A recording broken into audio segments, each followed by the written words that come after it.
এই তো এটা ছিল আমার ষষ্ঠীর আউটলুক। তো দেখো আমি কিন্তু খুব সুন্দর করে সেজেগুজে এসেছিলাম। আমার বাড়ি থেকে অনেকটাই দূর শিয়ালদা, তো এর জন্য এখন অনেকটাই এলোমেলো হয়ে গেছি। আমরা যাচ্ছি সন্তোষ মিত্র স্কোয়ারের দিকে। তখন বিকেল 4টে কি 5টা বাজে। সেই সময় এত মারাত্মক ভিড়, তো রাতে কতটা অস্বাভাবিক ভিড় হয় তোমরা কল্পনা করতে পারবে না।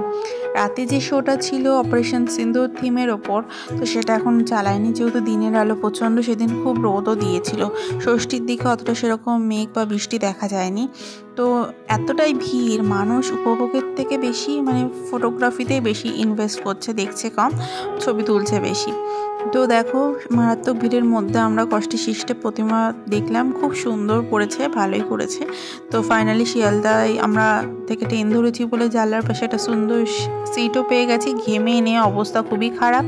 ফাইনালি বাড়ি পৌঁছাতে পারলে পাচ্ছি। তোমরা কারা কারা কী ঠাকুর দেখলে অবশ্যই কমেন্টে জানিও।